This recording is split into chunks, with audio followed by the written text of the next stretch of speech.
Welcome to Swaroopa world అండి. ఈరోజు పచ్చి పులుసు తయారు చేసుకుందాం. పచ్చి పులుసు ఎండాకాలంలో ఎక్కువగా వాడితే వడదెబ్బ తగలకుండా ఉంటుందండి.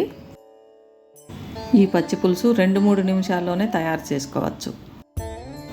పచ్చి పులుసుకు కావలసిన పదార్థాలు చూద్దాం. చింతపండు, ఉల్లిగడ్డ ముక్కలు, ఉప్పు, ఎండుమిర్చి, కొద్దిగా బెల్లం.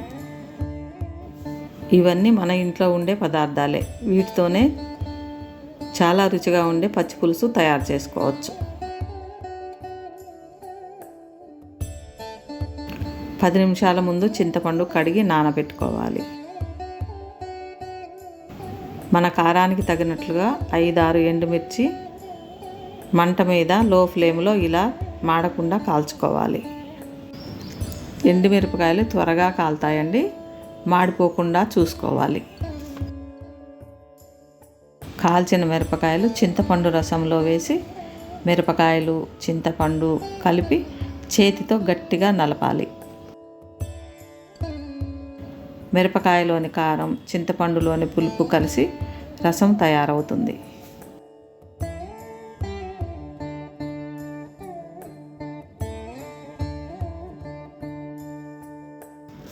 పచ్చి పులుసులో కారం బదులుగా కాల్చిన ఎండుమిరపకాయలు వేసి చేసుకుంటే మంచి వెరైటీ టేస్ట్ వస్తుంది.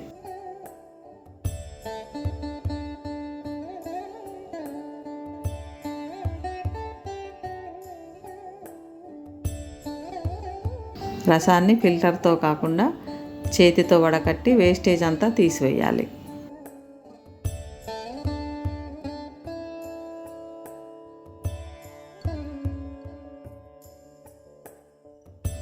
ఇప్పుడు ఈ పులుసులో కొంచెం మెత్తగా చేసిన బెల్లం 1/2 స్పూను వేయాలి.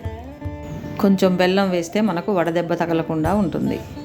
బెల్లం ఇంట్లో లేకపోతే షుగర్ వేసుకోవచ్చు.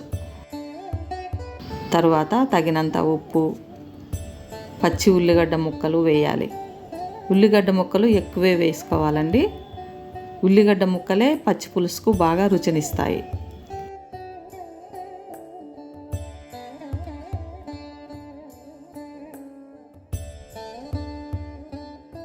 అయితే పులుసు బాగా కలిపి తాలింపు లేకుండానే తినొచ్చండి. మనం తాలింపు వేసుకుందాం.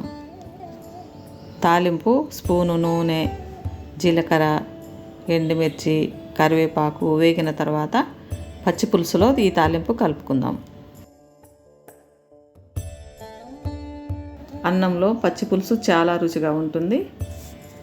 పైగా ఎండాకాలం చాలా మంచిది. గ్లాసులో పోసుకొని డైరెక్ట్గా కూడా తాగొచ్చు.